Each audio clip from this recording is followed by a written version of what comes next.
अंजलि मिश्रा और स्वागत है आपका हमारे चैनल में। आपको बता दें कि अभी हाल ही फिलहाल में दिल्ली सरकार यानी केजरीवाल सरकार के शराब घोटाले का स्टिंग ऑपरेशन का वीडियो सोशल मीडिया पर बड़ी तेजी से वायरल हुआ था और इस मामले को लेकर अब बुरी तरह से आम आदमी पार्टी घिर चुकी है और जांच की आंच अब इस पूरे मामले में अरविंद केजरीवाल तक भी पहुंच सकती है, ऐसी खबरें निकलकर सामने आ रही है। क्या है पूरा मुद्दा, किस तरीके से अरविंद केजरीवाल की मुश्किलें बढ़ सकती है, इसके बारे में हम विस्तार से जान लेते हैं। भारतीय जनता पार्टी के राष्ट्रीय प्रवक्ता सुधांशु त्रिवेदी ने गुरुवार को शराब घोटाले को लेकर आम आदमी पार्टी की सरकार पर जमकर निशाना साधा। सुधांशु त्रिवेदी ने कहा कि आम आदमी पार्टी द्वारा शराब घोटाले से ध्यान भटकाने के लिए जो प्रपंच किया गया, उसके बाद राजधानी में विश्वास का संकट गहरा रहा है। उन्होंने आगे कहा कि भारत के इतिहास में संवैधानिक पद पर बैठे हुए केजरीवाल एकमात्र ऐसे व्यक्ति हैं जिन्होंने स्टिंग ऑपरेशन पर कार्रवाई करने की बात कही थी। उन्होंने कहा कि केजरीवाल या तो कार्रवाई करे या फिर अपने बयान पर माफी मांगे। सुधांशु त्रिवेदी ने कहा कि भाजपा का मानना है स्टिंग ऑपरेशन में राशि और कमीशन का स्पष्ट जिक्र है, मगर केजरीवाल मानने के लिए तैयार नहीं है। इससे यह बात स्पष्ट होती है कि कट्टर ईमानदार सरकार का चेहरा साफ हो गया है। सुधांशु त्रिवेदी ने कहा कि दिल्ली भाजपा के सभी 8 एमएलए केंद्रीय जांच एजेंसी सीबीआई को पत्र लिखते हुए सामने आए स्टिंग ऑपरेशन का संज्ञान लेकर मामले की जांच करने की मांग करेंगे। भाजपा नेता ने कहा कि अरविंद केजरीवाल सरकार का रवैया देखते हुए लगता है कि इतना स्पष्ट प्रमाण सामने आने के बाद भी वो माननीय मनीष सिसोदिया और अन्य अधिकारियों के खिलाफ कोई कार्रवाई नहीं करेगी। लिहाजा सीबीआई को इस स्टिंग ऑपरेशन के वीडियो का संज्ञान लेते हुए मामले की तफ्तीश करनी चाहिए। बता दें कि दिल्ली सरकार की शराब नीति शुरू से ही विवादों में रही है। जब केजरीवाल सरकार यह नीति लाई थी तब भाजपा के साथ ही दिल्ली की जनता ने भी हर वार्ड में 3 शराब दुकानें खोलने का विरोध किया था। बाद में यह सामने आया कि दिल्ली सरकार ने पैसे लेकर ब्लैक लिस्टेड कारोबारियों को भी ठेके बांट दिए।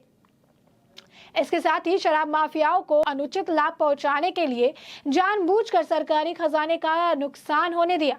जब यह बात उपराज्यपाल विनय सक्सेना तक पहुंची तो उन्होंने शराब नीति की सीबीआई जांच की सिफारिश कर दी। जैसे ही सीबीआई जांच शुरू हुई वैसे ही केजरीवाल सरकार ने यू टर्न मारते हुए अपनी नीति वापस ले ली, जिसकी वे पहले जमकर तारीफ कर रहे थे। ऐसे में सियासी जानकारों का ये कहना है कि दिल्ली सरकार की शराब नीति में जब कोई घोटाला नहीं था तो सीएम केजरीवाल ने नीति आखिर वापस क्यों ली। ये सवाल दिल्ली सरकार के नियम पर प्रश्न चिन्ह लगा रहा है। बीजेपी ने एक बार फिर से अब इसे लेकर केजरीवाल को घेरा है। दिल्ली के विधायकों के साथ बीजेपी प्रवक्ता सुधांशु त्रिवेदी की प्रेस कॉन्फ्रेंस कर आम आदमी पार्टी पर निशाना साधा। कहा कि शराब घोटाले से ध्यान भटकाने के लिए ये प्रपंच किया गया। उनके पास भी दिल्ली के विश्वास का अब संकट जो है वो गहरा रहा है। केजरीवाल भारत के इतिहास से संवैधानिक पद पर बैठे एकमात्र ऐसे व्यक्ति है जो स्टिंग ऑपरेशन पर कार्रवाई करने की बात कही थी। अरविंद केजरीवाल या तो कार्रवाई करे या फिर अपने बयान पर माफी मांगे। कट्टर ईमानदार का दावा करने वाले का दागदार चरित्र अब सामने आ गया है। भारतीय जनता पार्टी के राष्ट्रीय प्रवक्ता सुधांशु त्रिवेदी ने संवाददाता सम्मेलन को संबोधित करते हुए केजरीवाल को या तो कार्रवाई करनी चाहिए या फिर सार्वजनिक रूप से माफी मांगनी चाहिए, क्योंकि उन्होंने लोगों को भ्रष्टाचार के सबूत के तौर पर स्टिंग वीडियो उपलब्ध कराने पर कार्रवाई करने का आश्वासन दिया था। मुद्दे से ध्यान भटकाने की कोशिश जो है कर रही है। त्रिवेदी ने कहा कि हाल ही में एक स्टिंग वीडियो सामने आने के बाद खुद के कट्टर ईमानदार होने का दावा करने वाली आम आदमी पार्टी का स्पष्ट तौर पर पर्दाफाश हो गया। इसके बावजूद वो मुद्दे से ध्यान भटकाने की कोशिश कर रही है। दिल्ली भाजपा के विधायकों को केजरीवाल सरकार की इस भटकाव की रणनीति और निकम्मेपन को देखते हुए संदेह है कि वह आबकारी नीति के हुई अनियमितताओं की उचित जांच नहीं होने देगी। सिसोदिया ने अपने खिलाफ सभी दावों का खंडन किया था। बता दें कि दिल्ली विधानसभा में नेता प्रतिपक्ष रामवीर सिंह बिधूड़ी ने कहा था कि मुख्यमंत्री अरविंद केजरीवाल और उप मुख्यमंत्री मनीष सिसोदिया ने विधानसभा में भाजपा विधायकों के सवालों का जवाब नहीं दिया। भाजपा ने हाल ही में शराब घोटाले में दिल्ली के उप मुख्यमंत्री मनीष सिसोदिया की भूमिका को कथित रूप से उजागर करने वाले एक स्टिंग टेप जारी किया था। हालांकि सिसोदिया ने अपने खिलाफ सभी दावों का खंडन किया। केंद्रीय अन्वेषण ब्यूरो यानी सीबीआई आबकारी नीति के कार्यान्वयन में कथित अनियमितताओं की जांच कर रही है और उनमें अपनी प्राथमिकी में सिसोदिया को नंबर 1 आरोपी के रूप में नामजद किया गया है।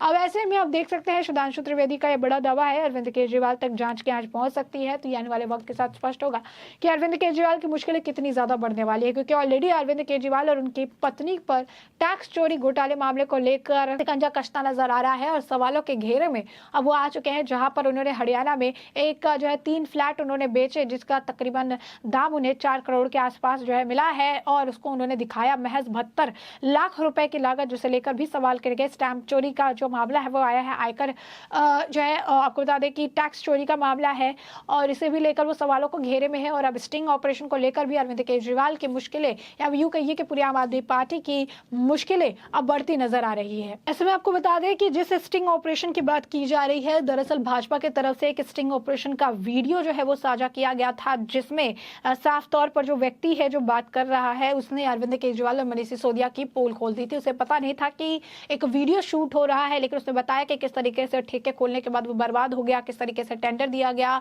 किस तरीके से पैसे का लेन देन किया गया, 100 करोड़ पे 12 करोड़ का कमीशन था। तो ये सारी बातें देखने के लिए मिली थी, जिसे लेकर काफी आपको बता दें कि वीडियो को शेयर भी किया गया था, इस पर काफी चर्चा भी की गई थी, इस पर जांच की मांग भी की गई थी। तो पूरे खेल का पर्दाफाश हो गया था।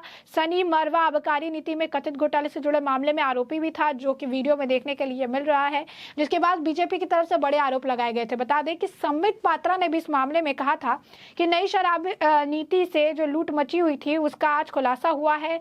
उन्होंने आरोप लगाया कि पहली बात यह है कि 80% का जो लाभ है वो दिल्ली की जनता की जेब से निकाल कर मनीष सिसोदिया और अरविंद केजरीवाल ने दलाली के माध्यम से अपनी जेब में डाला।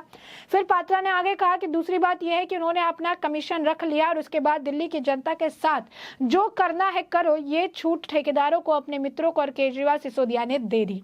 तीसरी बात यह है कि ब्लैक लिस्टेड कंपनी को बुला बुलाकर ठेके दिए।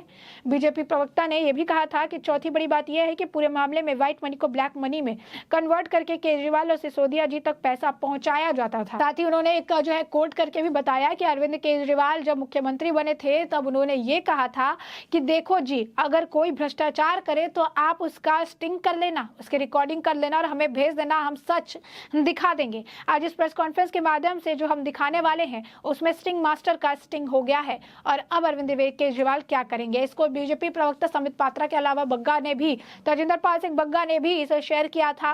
उन्होंने भी दावा किया कि दारू घोटाले में स्टिंग हुआ और उसमें कुलविंदर मारवा, जो कि आरोपी नंबर 13 सनी मारवा के पिता है, वो मुख्यमंत्री अरविंद केजरीवाल का चेहरा उजागर कर रहे हैं। बग्गा ने बताया कि नई शराब नीति में केजरीवाल 2% से बढ़ाकर 12% कमीशन की थी और अब वीडियो शराब व्यापारी का पिता कह रहे हैं कि 6% हर महीने अरविंद केजरीवाल को ब्लैक में देते हैं। इसमें केजरीवाल की झूठी ईमानदारी सामने आ गई है, ये किसी पार्टी का आरोप नहीं है, स्टिंग में शराब व्यापारी के पिता का बयान है। तो आप देख सकते हैं ये स्टिंग में अरविंद केजरीवाल का खुलासा हुआ। अब इस स्टिंग के आरोप में सीबीआई जांच की मांग की जा रही है और इसी को लेकर ये भी कहा जा रहा है कि अगर नहीं अपने तरफ से ये एक्शन लेते हैं तो या तो अपने बयान को लेकर माफी मांगे या फिर हम सीबीआई से इस मामले की जांच के लिए कहेंगे। तो ऐसे में आने वाले वक्त में क्या फिर सीबीआई के रडार पर अरविंद केजरीवाल आते हैं या नहीं, आने वाले वक्त के साथ स्पष्ट होगा। फिलहाल के लिए पूरा मामला बड़े विस्तार से बताया है और इस पूरे मामले पर अब आपकी जो राय हो कमेंट सेक्शन में कमेंट करके हमें जरूर साझा करें।